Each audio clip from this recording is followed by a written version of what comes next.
Well, Bob Fletcher, what would we get to talk about tonight? I guess what everybody's been talking about for hundreds of years, I guess, and that's the weather. We can talk about the weather, and we have introduction into the weather system of some very strange things that we don't commonly have. We're not just talking about common weather structures, which of course we've been noticing the Midwest getting pulverized with tornadoes, and the hurricane season coming upon us with the prediction of having maybe 30 or 40% more hurricanes than usual. And basically, we're seeing basically snow suddenly in the Middle West. In the middle of May, the end of May. I know I was down at the wharf here in Santa Cruz this last Sunday, a weekend, and basically the gentleman who owns one of the restaurants there said, "Have you ever seen as much wind as we're having now?" He's been there probably for 30 or 40 years, and his comment to me was, "I've never seen this much wind before." And he was talking about the wind here on the west coast of California. You're absolutely right.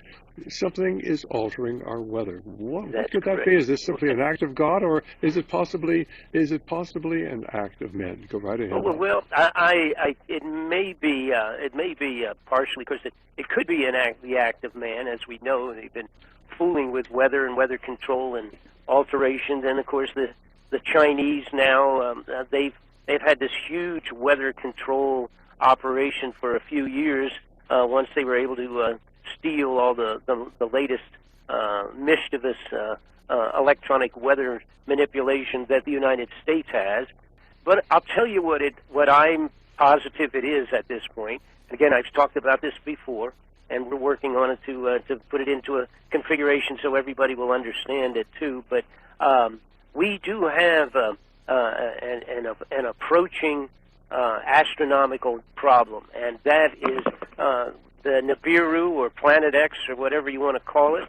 It's been given 3 or 4 different names. So tornadoes, and certainly some of these tornadoes ordinarily they'll sit down on the ground for 2 or 3 minutes and wreak havoc. This last one that was certainly there, and it was going through basically we're talking on the ground for 15 or 20 minutes, and suddenly just destroying everything in its path over something 17 miles long and 3 or 4 miles wide. Just massive destruction. But you go right ahead, Bob. Well, there's several things going on right now. We have slowly approaching, and of course they've not been able to definitively calculate where or what, actually when the closest passing is going to be, but some point in time, possibly within the next year, maybe a few months, maybe 18 months. There is an anticipation and concern about the huge, what is the 10th planet, with this Nibiru that's been out and makes this huge 2,000 to 3,000 year orbit of the Earth, and they're genuinely anticipating it, and that's what I've been working on, is when I tried to find out where billions and billions of dollars have gone to here in the last 10, 20, 30 years, and how the increase of money is vanishing, and huge amounts of money, not the regular money stolen by criminals out of Washington, which is in the millions at a time, but where this money was going, and I finally figured it out. But what does that have to do with this planet? Well, what it has to do is they know it's coming. They are refusing to formally notify the people of the Earth in general. The elitists at the highest levels are building hideouts for themselves in all of this. It's starting to now, for the first time in the last couple of years, or even the last year, it's starting to flex its muscles by as it approaches other planets in our solar system. From the outer planets inward, it's been changing and altering and causing atmospheric changes on those planets. It may be even affecting the sun. And as of yesterday, NASA photographed with their observatory what is possibly the largest solar coronal hole, a hole in the atmosphere of the sun itself. And what this has permitted, which June 2nd, 3rd, and 4th, if there's any impact at all, we will feel it from this in terms of geomagnetic storms and aurora borealis that we're not used to at all around possibly both the poles of the Earth. and depending on when what they call major blasts of solar wind and magnetic fields have blasted out of this hole as of yesterday, and it will be about June the 2nd or the 3rd. It'll be crossing Earth's path. Now, depending on what direction the Earth is at the very time that these bombardments come from the solar magnetic storms, when they hit the Earth, depending on where those atmospheric holes are in our atmosphere, it will either permit or it will help to deflect these storms. If we happen to be aimed in the wrong direction, there are a couple of large openings in our own atmosphere. It will permit these huge storms of plasma coming from the sun. Well, let me explain to our listeners. Sure. Basically, these can come in if they are of insufficient intensities. The gamma rays come in, they hit the oxygen molecules, they break off electrons, and then this whole suddenly a stream of electrons sweeps around the world as an electronic storm and simply fries the electronic grid. Now, basically, that is, of course, the danger of the solar flares and certainly, or of an EMP nuclear attack in the stratosphere. Are you actually suggesting that this is a possibility? Oh, absolutely. But Bob, certainly, how could this be going on and we're not hearing about it? Simply look up NASA, May 29th, and the word coronal hole. You can look it up and you can find their own pictures that they just took of this. But there is a reason for all of this increase. And it is, in my opinion, the incoming effect of this Planet 10, the Planet X, Nibiru, coming closer to our system, our system. Okay, well, let's go to Robus. John, who's calling us from Spokane. John, do you have a question, comment? Yes, I have a question. Bob, I was following Planet X, and I think, if I'm not mistaken, there were daily downloads of what was going on with it from the SOHO satellites up till about November 2008, and then I think they said technical difficulties and what have you, and they stopped. And I know that it was coming in from the south, and that you had Bill Gates put that telescope there in Chile, and you got all this stuff going on in Antarctica, and then the Vatican has its thing. Right.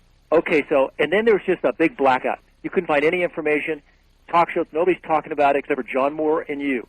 So tell us more about Planet X, what your take is at this stage. Oh, okay, I'd be glad to, and that's a good question. A few years back, I'm saying 20 years ago, 15 years ago, it pretty much was acknowledged and then classified as really to be kept secret. And information on it was they tried to keep as much information as they could away from the general public, just on the possibility, well, actually the reality being, how do you tell the Earth that there may in reality have something that's going to come around and cause Noah's flood all over again? Now, timetable-wise, it's very difficult. Nobody has been able to come with a real good, accurate timetable on this thing. But it's now starting to be photographed at certain levels in certain locations on the Earth, aiming out in the right direction at the right time. And there are, like the Red Chinese and the Russians, have accepted the concept that it is coming back around. They have spent multi-billions, the same as the United States has, secretly with taking our money covertly and building all these underground facilities, not for you and I, but for themselves. And that's the reality. The bottom line in terms of the planet itself, if it is as has been described, it is about 5 times the size of the Earth. It's huge. It's very big. It's not expected to strike the Earth, but it's expected to pass the orb of the Earth, coming in one time and going out. If it does this and passes as that closely to pass through, they anticipate just a multitude of gravitational alterations, magnetics, and all the rest of that, an effect that would be just devastating. On that, if I may, yes, isn't that the reason why they chose Denver and up against on that side of the Rocky Mountains for continuity of government? And isn't that the reason why all those abandoned inland cities in China, or no? No. All of that's accurate. When, in fact, all of this Earth changes takes place from the planet coming through again. And so not only are they already built in highlands, but they actually will be higher when the time comes that the geography of the Earth gets altered by this darn 10th planet swinging through our particular orbit. So yes, those Chinese cities, and being kept empty. They are being created as the safe spots for a select few million Chinese. Yes, sir. And at the same time, we are, of course, spending money at not only the Denver airport as an underground, but there's like 100 of them located in different places in the mountainsides and in where they've taken over the old NORAD facility. That's been converted into a hideout for the elite. And incidentally, I talked to Peter Pry in Washington, D.C. He was the executive director of the Congressional Commission on EMG attacks, and he was commenting that the Russians actually have a mountain, and they've hollowed out the whole inside of it. It will hold a couple of 100,000 people, at least 100,000. That's just one. They started in 2010 to accomplish 5,000 hideouts for Russian people. That's how many they were doing, and some of them are as big as you're referring to. Some of them are the size of cities that could hold thousands and thousands of people. Okay, well, that was a good call. It really was. And basically, of course, this is why we love having you on here. And basically, most of our listeners aren't even aware of these things, so this is not imaginary, ladies and gentlemen. Well, I don't know. In general, there's been so many things going on that continually pointing to the government preparing and setting us up, I think, for obviously for martial law, for one thing, and at the same time puts them in a position to control us. And I unfortunately I believe that they are finally totally convinced and aware of a disaster that's looming out there someplace. And what I'm referring to mostly is the potential of some kind of an intergalactic or a celestial, to use their term, a celestial impact. And what I'm talking about there is a quote of one of the Homeland Security upper echelon personalities a little while back had a meeting with the Russian counterpart in the Soviet Union and set up a swap of some elite crowd control Russian trained troops from Russia to actually come to the United States. And to now the way it was originally press released, it just looked like we were going to borrow or have 15,000 of their troops come over, and it didn't go too far beyond that. But apparently, what I found out through a friend of mine in Washington this last week, that the deal has been cut, and that it probably is about 100% sure that it will be an exchange of troops, so that we will send 15 or 20,000 American troops when the time comes, and they will send 15,000 Russian troops when the time arises, the need arises, and that the Russian troops will be placed in the Washington, D.C., Virginia, Maryland area, where, of course, we have the CIA and all those other locations of all of those, and, of course, major governments, all within a couple 100-mile circle there. Well, but Bob, what are you talking about? You're talking about some sort of a cosmic event, or you're talking about us being hit by are you talking about a small planet X or something like that, possibly colliding with Earth, and that people at the highest levels of our government and the Soviet government are concerned about this. They're concealing the truth from the American people, but they're planning, if something of this sort should happen, to bring about something about 18,000 Soviet troops to the United States, and a similar number of American troops would go to the Soviet Union. We sort of justify this because, we have our troops all over the world. We might have a shortage of troops here, but obviously we're never being told the truth behind anything that's going on today. And we have heard rumblings about this, that there is some sort of an agreement that if there was a cataclysmic event taking place, they would be stationing Russian troops in America and American troops in Russia. And it doesn't make sense unless you understand. Go right ahead, Bob. And here's where all of a sudden it rang bells for me. Let's make the assumption that there was some astronomical impact, and that was the term they used, galactic impact. All right, so let's assume we were hit all of a sudden by either one or even a whole handful of space material. All right, instantly, of course, we have all kinds of problems. Okay, fires and everything else. Right now, what they're saying is that they would bring the Russians here, and they would be at in the installation areas where our corrupted government would most want to defend, and that we would send likewise a large number of troops over there, because if they would have no qualms in shooting Americans in the streets if they had to have control over the rioting.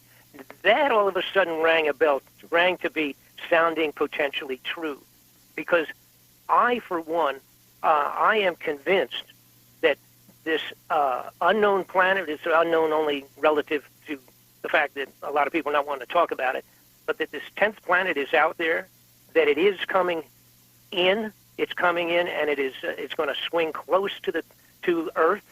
It is not a small item at all. It is gigantic, but that it trails along with it 5 to 7 moons of its own. These are, smaller planets. For the lack of a better terminology, they're being called moons, along with a whole 5,000-mile trail or even longer of space debris and junk. Now, all of that would be small, but the problem is, if the reality exists that this is coming through at some point in time in the future, swings around in a huge close orbit, and then goes back on out again, which is what the prediction is with this thing, that we will be almost totally, completely annihilated and wiped clean of human life. And it would be what they're claiming what caused Noah's original flooding, from the gravitational movement of the oceans, actually just pulling them right out of the seabeds, from the difference of the size of its gravitational pull. The size of this planet is this Nibiru is considered to be 47,000 miles diameter. It's about 4 or 5 times the size of Earth itself, and it has already affected the outer planets. They're not talking much about it, but you can find it. It's affecting the outer planets' temperature and all of that at this point in time. It's already, I think, that's the cause for all of the crazier weather that we've all been having on Earth. I believe it's already affecting our weather. It is affecting, like I say, things farther out in our solar system. Which, by the way, the other part of this coin is they have been spending, misdirecting, misappropriating, and just plain stealing billions and billions of dollars in a much bigger amount than normal. These guys, in my opinion, from the investigations I've been involved with for 20 years now, we now had an experience where just in the last few weeks or a few months, where Germany and other European countries had requested their gold to be given to them, their own gold that they own. As a matter of fact, 1,500 tons of gold is owned by Germany.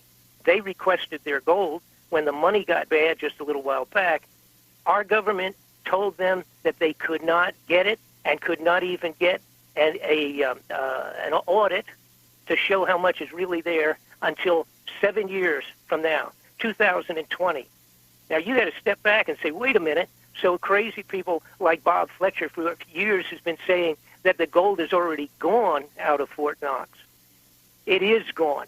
We're looking at a situation where they have stolen the gold and applied it to these projects and stolen other smaller amounts, including $2.3 trillion that Rumsfeld admitted to losing $2.3 trillion the day before the 9/11 event. When do they think that if this were to come, when are they anticipating that we would begin to feel some influence from this as far as our weather? Okay, well, we already are. It is absolutely already affecting us. They this last year, 9 months back, whenever. Well, I guess I want to try to sort of a follow-up. First off, we just did just on the news here. We had a little brief thing about Snowden information. The whistleblower that just decided to stay in Russia for a while now. His last little bit of information that kind of slipped out and stayed very much under the table, so to speak, just a couple of weeks ago. It was kind of an addendum. He was being interviewed by somebody, and he just sort of added this into it. And he said that, and the reason I'm bringing this up and kind of emphasizing it because it fits right into some of the very things that I have been looking into and the things that I'm working on right now with my expose as it relates to why the governments of the entire world are doing these tremendous underground hideaway facilities for themselves, and places digging and going into the sides of mountains and what have you at tremendous taxpayers' expense. And by the way, you got to remember now, this is our tax dollars, and you couldn't find out if you went right in and with an army of congressmen behind you, you could not find anything out in terms of real serious information on these hidden facilities, particularly as to why they're doing it. They're just the fact that they take our money to do it is kind of like besides the point. It's like none of our business. But anyhow, to get back to Mr. Snowden, what a sidebar that he had presented just a couple of weeks ago. He said that one thing that the government, along with all the millions of other things they're keeping secret from us, one thing is that the government is almost positive scientifically in their discovery over the last few years that sometime in the next 6 months, and he particularly said very possible starting in September sometime, that we are going to be bombarded with extraordinary electromagnetic impulses from solar flares. And that these possibility, again, folks have to have a good handle on this. You have to be aware of this. A really major solar flare, if it passes across the Earth, if it hits our Earth, particularly in the very correct position when we're in the right direction, it will absolutely burn everything that's electronic and put it out of business, period. And it'll start, obviously, the first of these waves, if they're solar flare-type waves coming across the surface of the Earth. The very first thing is it wipes out all of the communication satellites, all right, because that's the first thing out there. It's it's only a few hundred miles above us, so it won't take but a few seconds to reach Earth itself. But the first thing we'll do would just totally put out all of the satellites. So we'd just be totally blanked out. There would be no more television at all that's satellite transmitted, no more military communications. The left hand would not know what the right hand is doing. Then, with only a second or two after that, it would totally wipe out the electronics here on Earth. And again, whether it's a 20% of the Earth, or if it's 30, 60, 80, or 100%, would depend on how much it was, how much of it slipped through the openings in our atmosphere that normally protects us from that, the electromagnetic natural shield that we have on a regular basis. But if, depending on how much is struck on the globe, the face of the globe, all of the electronics will be gone. This has nothing to do with Snowden, does it? I mean, certainly I know that it does, to the extent that he came forward and said that's one of the things they're also keeping secret. Oh, he did mention they're keeping it secret. Yes, sir. Okay, That was fine. my point. Maybe I wasn't clear. And this was just a couple of weeks ago, and nobody made a big deal of it. It kind of slipped out, and then, as usual, if it's of a real urgency, it just sort of disappeared into the trash can of news. But he claims, again, that another point that out of all the paperwork that he took with him, or I say paperwork, of course, computer chips, information, all that information, a big important point was come sometime around September, October, in that period of time, we're now just talking 60 days away, he says that they are seriously convinced out of Washington that we will be struck with a solar waves flares that will terminate our electronics. Well, let me just then add to what Bob is saying. If you're out there in the listening audience, you'd like to have verification of what Bob is saying, certainly you need to call our 800 number, 800-544-8927. Go right ahead, Bob. Right, and the reason I say this fits in because it absolutely fits in. I feel that I've been working on this for so long. It's either EMP, and that would be either suddenly from detonating a nuclear weapon 300 miles over Omaha, Nebraska, or the even more imminent danger of a solar threat. We do have Harvey in Florida who's been waiting patiently. Harvey, are you still there? Oh, certainly, Stan. There's no problem at all. Did you have a question for Bob? Yes, I do. I think this all started with so many people being so desperate for a paycheck that they could fill up the ranks of the military, the contractors by the millions, computer experts, torturers, millions and millions of people they needed to put this web into place, this web of deceit. And so many of them keep their mouths shut. They'll just take that measly paycheck, which is just worthless paper that they print, and keep their mouths shut and not say a word. It's so unbelievable that so few people would have the courage to come forward out of the millions and millions of people that are involved in this web of deceit. Isn't this amazing, Stan? Well, basically, Harvey, these people have all signed secrecy agreements, and basically they know very well they'll be put to prison. God bless, and thanks for calling, Harvey. Now we have Glenn calling us from Pennsylvania. Glenn, do you have a question for our guest? I wanted to mention these embassy closings that are in the news today in the Middle East. And when I correlate that in my mind with those stories that I read in the mainstream media as well as Patriot media about Assad sort of tightening the noose on the mercenaries in Aleppo and this one other town, such that, you know, if they finish up on this, it could be the swan song for the mercenary rebellion there. And if I correlate that with the stories that I heard a week or so ago about the U.S. supposedly training troops in the Carolinas somewhere for actual on-the-ground action in Syria, it seems to me that it's conceivable that they could be planting some sort of false flag to provide a justification for the U.S. putting troops on the ground there. Well, we already had 1,000 troops in Jordan. Let's get Bob's thoughts. Bob, what do you think about the closing of the... Let me just do an overview on this whole thing in terms of some kind of a false flag.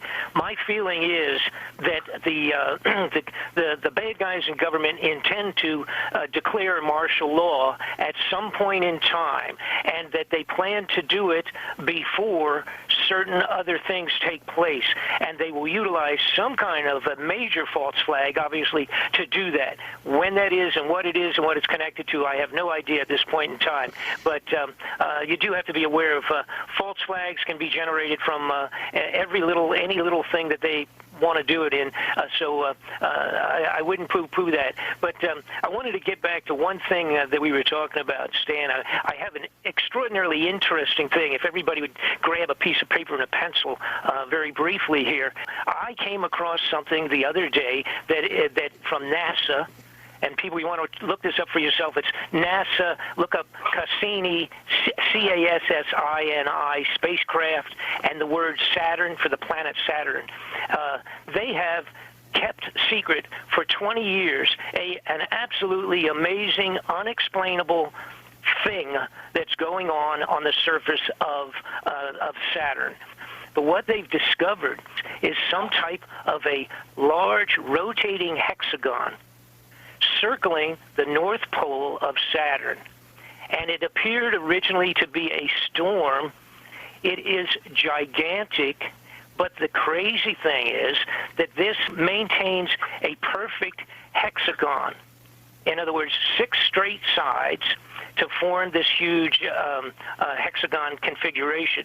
They have no idea what it is. This is 15,000 miles wide. It's gigantic, and it is 60 miles thick. It is in the shape of a hexagon. It is revolving and has been there without moving. It changes a little bit in the inside. The interior changes periodically in its contrast and size or in its content. But externally, it is a hexagon of gigantic shape. And Bob, we're going to have to let you go because we're out of time. Running out of time. Well, basically, we'll have to get you on maybe next week, and we can talk more about it. God bless you, Bob. Thanks much. Great. And Glenn, are you still there? Yes, sir, I am. Okay, do you have anything parting to say? I'm sorry we didn't have more time for you. You'll have to call in earlier. Parting thought. Yeah, they recently deployed the Sophia infrared observatory aircraft to the southern hemisphere, I know. But in terms of short term, I really think there's something else political going on with this Middle East thing.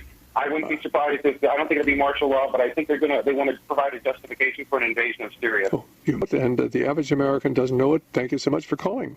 Okay, fine. Well, this is Dr. Stan.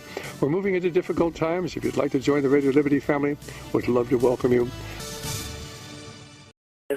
You know, the NASA programs, if you ask somebody right now, an average American, you say, what's going on with the space and with NASA? Basically, you say, well, that's kind of shut down, isn't it? You know, that's the impression we get. the impression we get that, in fact, the NASA programs they're really not doing much of anything. And if you keep track of it, which I do, it's every day or two there are huge things going on. There are big events taking place. There are shots going up still every every month or so.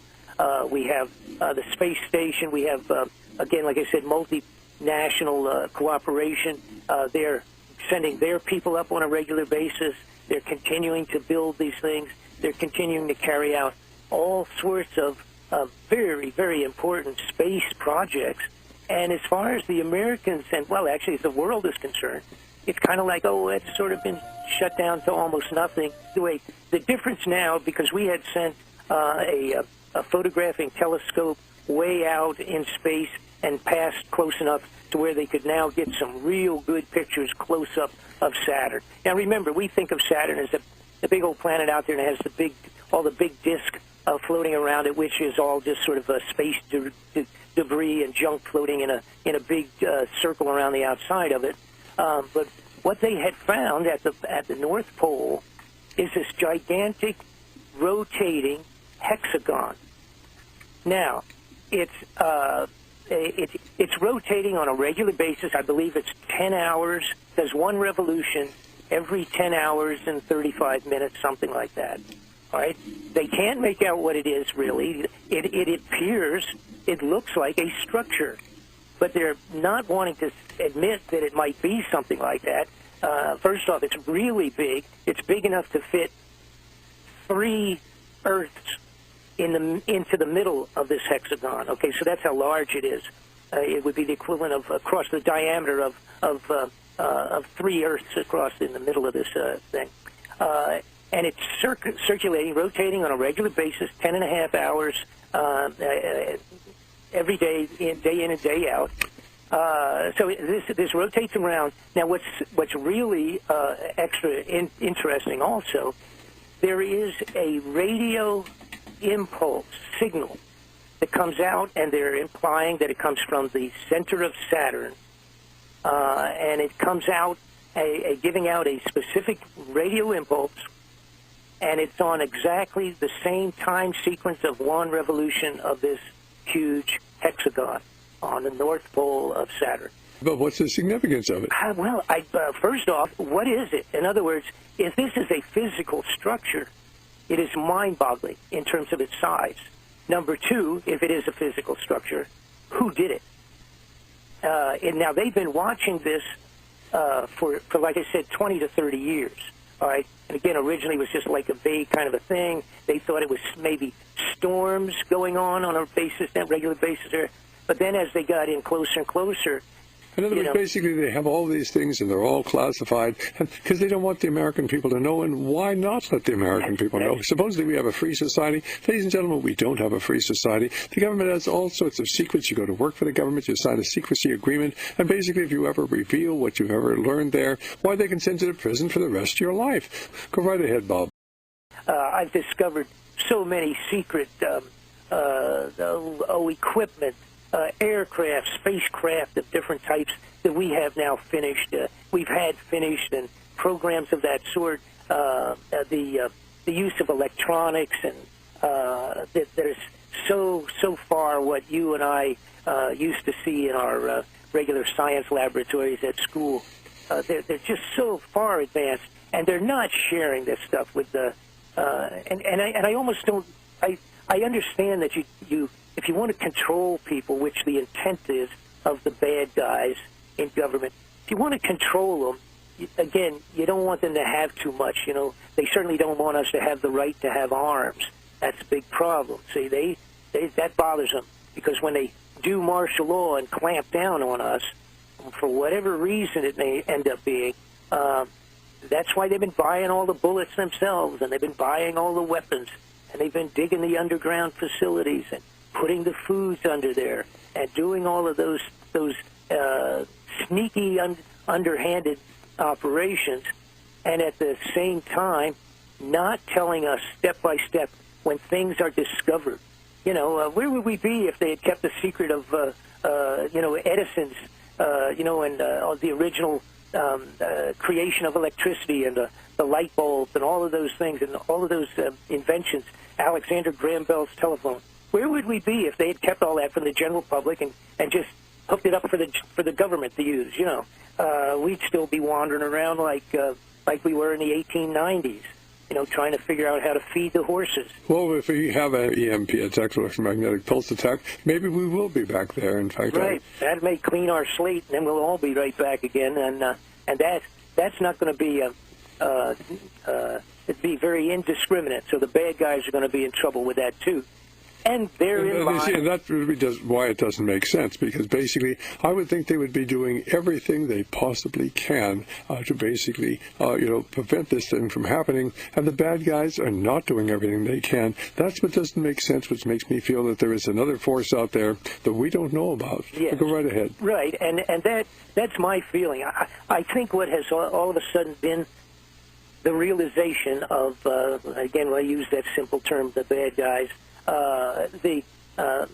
all of a sudden, I think there was the complete realization that there is some cataclysmic event going to take place. It's headed toward us. There may not be a good way to put a date on it today, but that it apparently, because of the expenditures in the last 10 years and the activities in the last 5 years, it appears that they are worried that it's going to take place rather soon.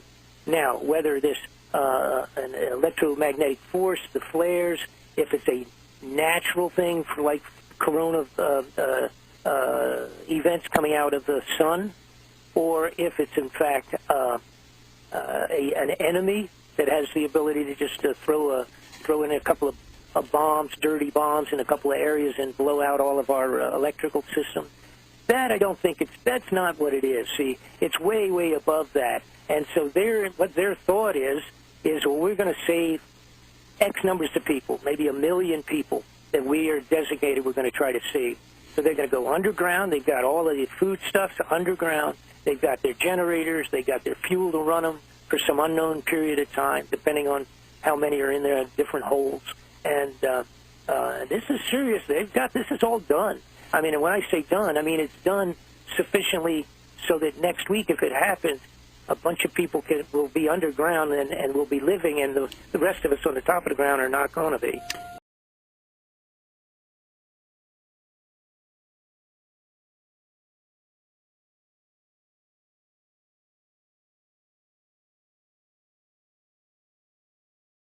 Well, Bob Fletcher, what would we going to talk about tonight?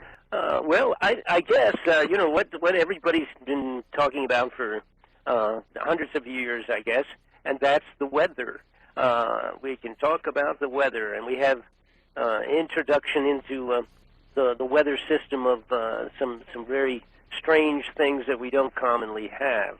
We're not just talking about common weather structures, which, of course, we've been noticing the Midwest getting pulverized with tornadoes, and the hurricane season coming upon us with the prediction of having maybe 30 or 40% more hurricanes than usual. And, basically, we're seeing snow suddenly in the Middle West, in the middle of May, the end of May. I know I was down at the wharf here in Santa Cruz this last Sunday, a weekend, and the gentleman who owns one of the restaurants there said, have you ever seen as much wind as we're having now? He's been there probably for 30 or 40 years. And his comment to me was, I've never seen this much wind before. And he's talking about the wind here on the west coast of California. You're absolutely right. Something is altering our weather. What could that be? Is this simply an act of God, or is it possibly an act of men? Go right ahead. Well, it may be partially, because it could be the act of man. As we know, they've been fooling with weather and weather control and alterations, and of course the Chinese now they've had this huge weather control operation for a few years. Once they were able to steal all the latest mischievous electronic weather manipulation that the United States has. But I'll tell you what I'm positive it is at this point. And again, I've talked about this before, and we're working on it to put it into a configuration so everybody will understand it too. But we do have an approaching astronomical problem, and that is the Nibiru or Planet X or whatever you want to call it. It's been given 3 or 4 different names. Tornadoes, and certainly some of these tornadoes they'll sit down on the ground for 2 or 3 minutes and wreak havoc. This last one that was certainly there, and it was going through, basically we're talking on the ground for 15 or 20 minutes, and suddenly just destroying everything in its path over something 17 miles long and 3 or 4 miles wide, just massive destruction. But you go right ahead, Bob. Well, there's several things going on right now. We have slowly approaching, and of course they've not been able to definitively calculate where or what, actually when the closest passing is going to be, but some point in time, possibly within the next year, maybe a few months, maybe 18 months. There is an anticipation and concern about the huge, what is the 10th planet, with this Nibiru that's been out and makes this huge 2,000 to 3,000 year orbit of the Earth, and they're genuinely anticipating it, and that's what I've been working on, is when I tried to find out where billions and billions of dollars have gone to here in the last 10, 20, 30 years, and how the increase of money is vanishing, and huge amounts of money, not the regular money stolen by criminals out of Washington, which is in the millions at a time, but where this money was going, and I finally figured it out. But what does that have to do with this planet? Well, what it has to do is they know it's coming. They are refusing to formally notify the people of the Earth in general. The elitists at the highest levels are building hideouts for themselves in all of this. It's starting to now, for the first time in the last couple of years, or even the last year, it's starting to flex its muscles by as it approaches other planets in our solar system. From the outer planets inward, it's been changing and altering and causing atmospheric changes on those planets. It may be even affecting the sun. And as of yesterday, NASA photographed with their observatory what is possibly the largest solar coronal hole, a hole in the atmosphere of the sun itself. And what this has permitted, which June 2nd, 3rd, and 4th, if there's any impact at all, we will feel it from this in terms of geomagnetic storms and aurora borealis that we're not used to at all around possibly both the poles of the Earth. And depending on when what they call major blasts of solar wind and magnetic fields have blasted out of this hole as of yesterday. And it will be about June the 2nd or the 3rd, it'll be crossing Earth's path. Now, depending on what direction the Earth is at the very time that these bombardments come from these solar magnetic storms, when they hit the